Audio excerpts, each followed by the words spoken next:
Ladies and gentlemen, let me tell you something they don't teach you in school and your grandma never dared whisper at dinner. Stop being kind to everyone. We've been trained like well-behaved children in stiff school uniforms to say please and thank you, to smile even when it hurts, to nod along when we want to scream. Kindness has been programmed into us like a habit, a twitch, a reflex. Someone bumps into you, apologize. Someone disrespects you, laugh it off. Someone crosses a line, forgive, forget, move on. For the sake of peace, for the sake of manners, for the sake of being a good person. But here's where it gets messy. When kindness becomes automatic, it loses its meaning. It becomes a performance, a mask. You give it away before you've even stopped to ask, does this person deserve it? Do I even want to offer it right now? You turn yourself into a vending machine of smiles and favors, expecting what? Gratitude? Reciprocity? Honey, most won't even notice, and those who do, they'll keep pressing your buttons, expecting that sweet kindness to pour out on command. See, reflex kindness isn't rooted in strength, it's rooted in fear. Fear of conflict, fear of being disliked, fear of being labeled rude or difficult or too much. But there's nothing noble about being kind when your heart's not in it. That's not compassion. That's compliance. True kindness, real, soul deep, warm-blooded kindness, is deliberate. It comes from a place of power, not pressure. It comes from choosing to see someone, choosing to care, choosing to give your energy because you want to, not because you're too afraid to say no. When you take the time to choose kindness instead of reacting with it, suddenly it carries weight. It means something. It reflects who you are, not what the world expects you to be. So stop offering kindness like it's oxygen. You're not required to fill everyone's lungs with your breath. Let kindness be rare. Let it be sacred. Let it be your gift, not your default. There's a quiet kind of tired that doesn't come from long days or heavy lifting. It comes from constantly giving parts of yourself away, piece by piece, smile by smile, favor by favor. It's the exhaustion that settles in your chest when you've spent all day being nice to people who don't see you, who don't care, who only take. And oh, do they take? They take your time, your patience, your energy, like it cost you nothing. But it does cost you something. It costs you sleep. It costs you self-respect. It costs you the deep inner peace that comes from knowing your soul is intact and your boundaries are firm.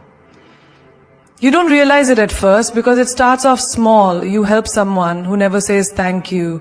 You agree to something you didn't want to do. You stay silent when someone crosses a line. You do it because it feels like the right thing, the polite thing, the kind thing.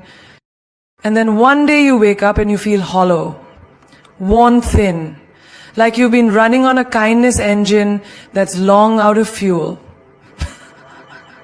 But the world doesn't pause to ask if you're okay. It just keeps knocking. People keep expecting. And worse, they start demanding.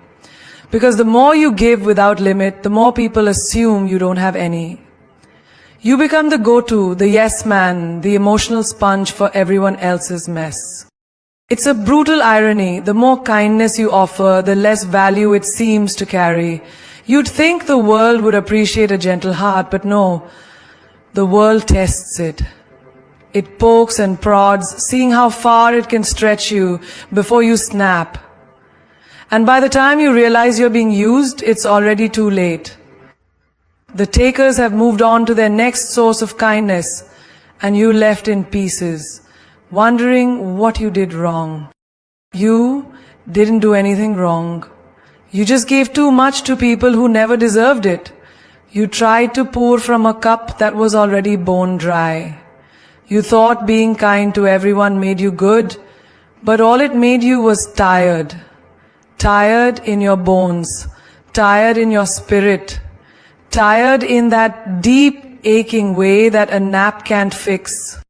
And that's the trap. That's the cost of kindness without caution. It doesn't just leave you empty. It teaches others that your emptiness is normal, that your burnout is expected, and once you're drained, they don't rush to refill you. They just look for someone else to take your place. You'd think growing up that being nice would be enough, that if you treated people with warmth, with generosity, with that unwavering willingness to help, you'd be met with the same. A return on emotional investment, a balance, a fair trade. But that's not how the real world turns. That's not how people operate when the mask slips off and the smiles fade. Because niceness, when it has no boundaries, no spine, no edge, isn't seen as virtue, it's seen as weakness. Not because kindness is weak, but because constant, unquestioning niceness makes you predictable. And predictable people are easy to manipulate. You say yes because you're afraid of conflict.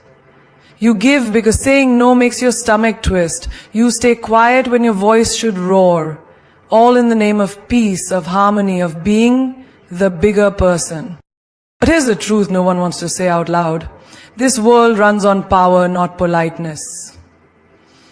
And endless niceness, it gives away your power one quiet concession at a time.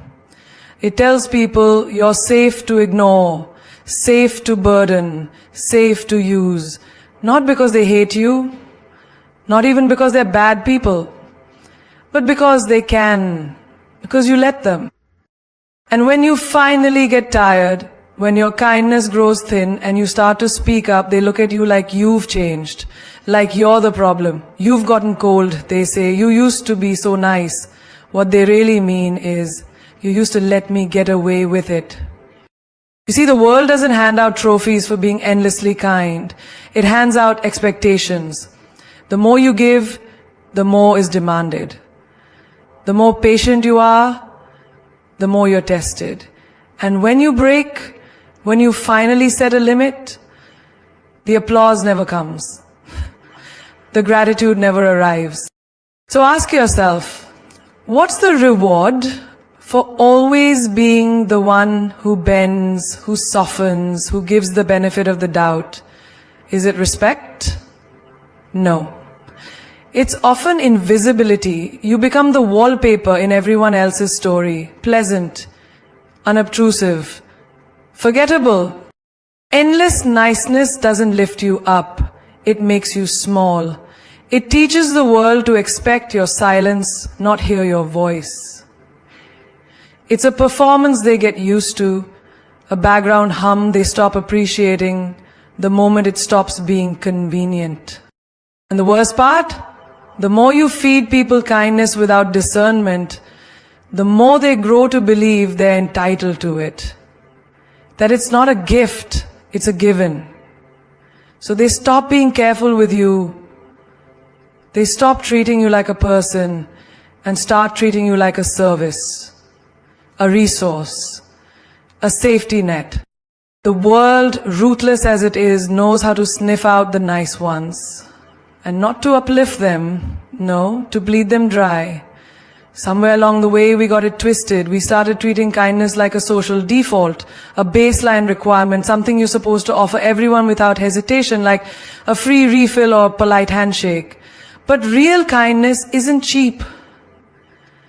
It's not some universal courtesy like holding the door open or saying bless you after a sneeze. No, real kindness is personal, intentional, sacred. And sacred things aren't handed out to just anyone. You don't get someone's kindness just because you exist. You don't automatically deserve someone's time, energy, or softness simply because you haven't wronged them. And yet, look around. So many people walk through the world like kindness is owed to them, like decency should be delivered on a silver platter just for showing up. But here's the uncomfortable truth. Not everyone qualifies, not everyone earns it, and not everyone is safe enough to receive it. See, when you offer kindness without discretion, you blur the lines. You give people a path they never worked for. You allow their behavior to go unchecked simply because you were taught to always be nice. And before you know it, your kindness becomes currency in someone else's manipulation. They take your warmth as weakness, your patience as permission, your empathy as access. You don't hand over the keys to your house to strangers, do you? You don't give away your trust without someone proving they're worthy of it. So why do we treat kindness any differently?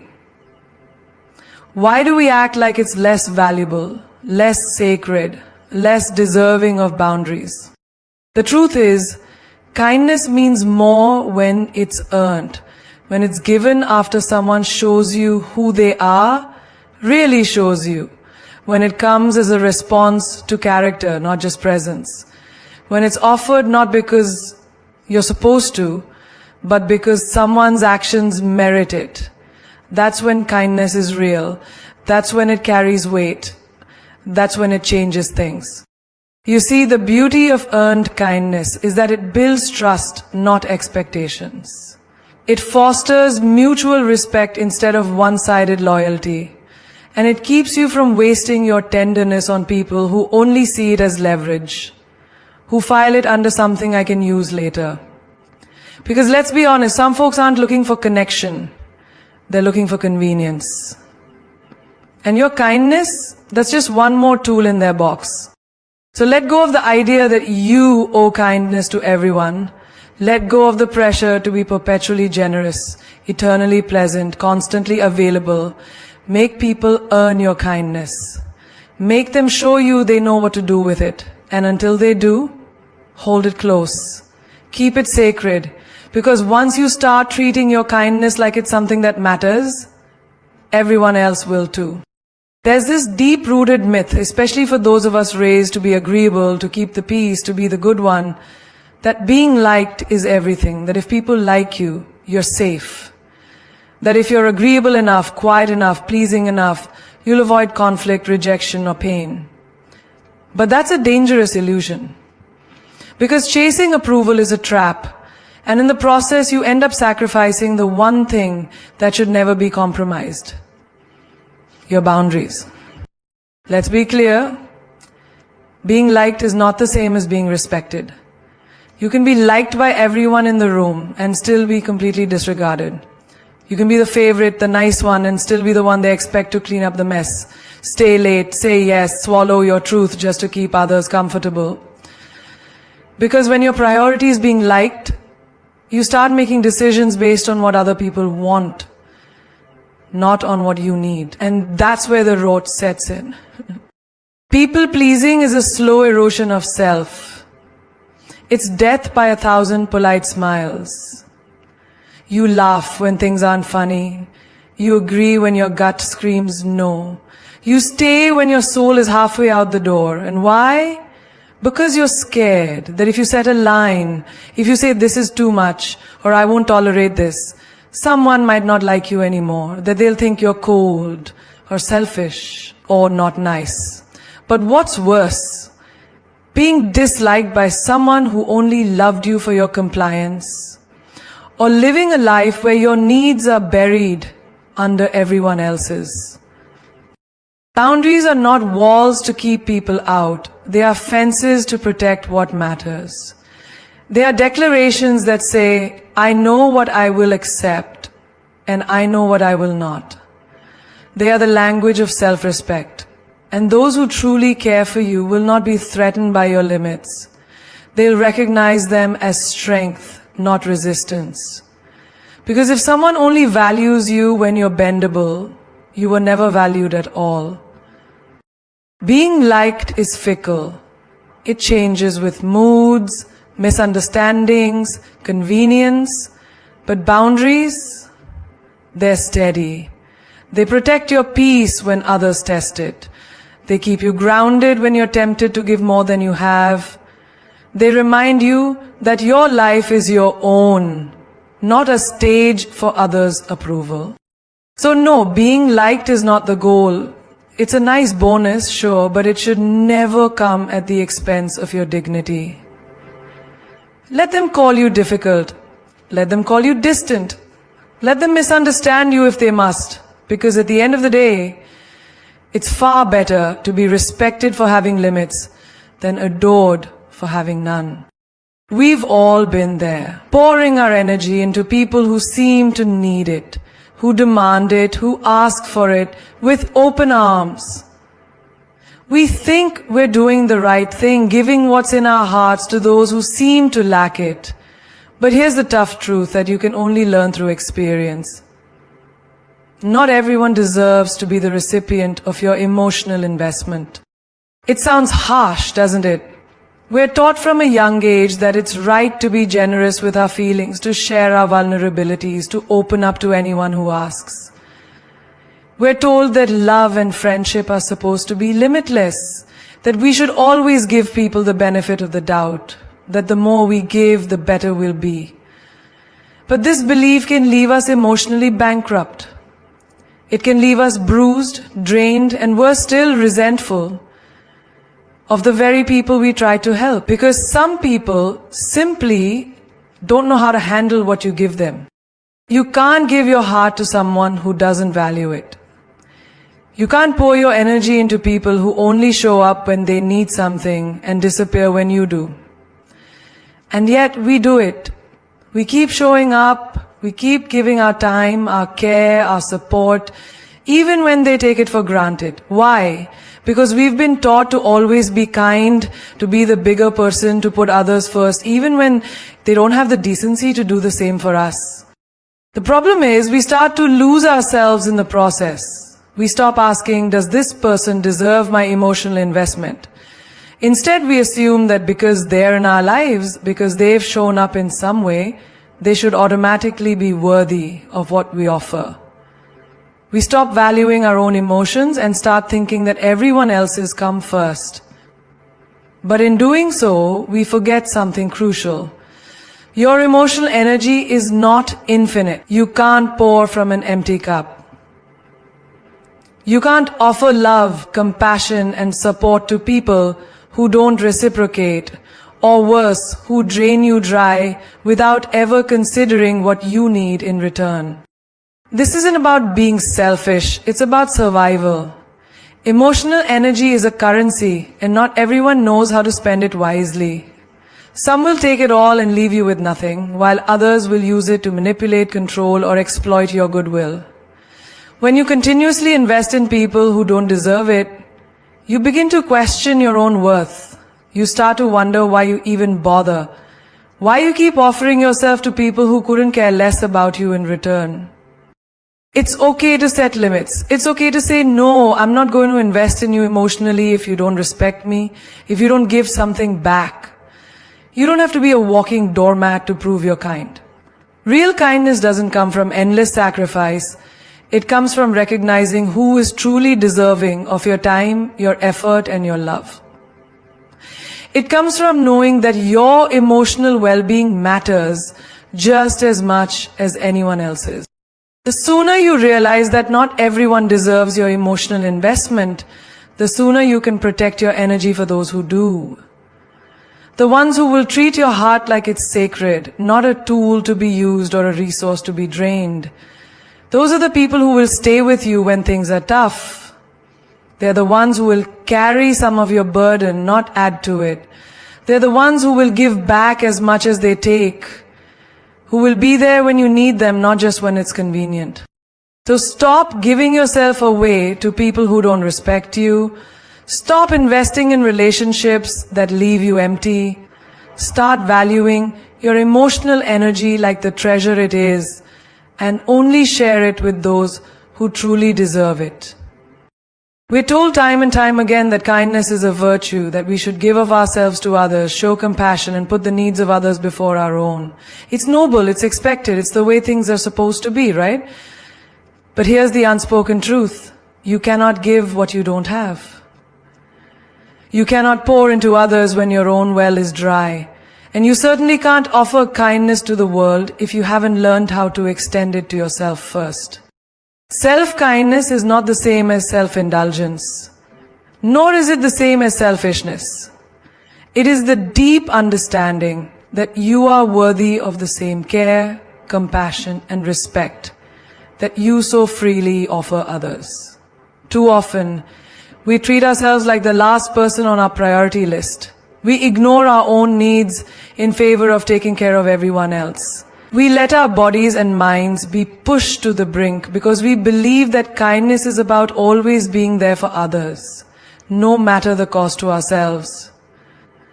But what happens when you're constantly giving your energy, your time, your attention, and your love to people who don't give it back? What happens when you sacrifice your well-being to make others happy, only to find that no one is there when you need them in return? Self-kindness means recognizing that you too deserve to be treated with the same patience and compassion that you show to others.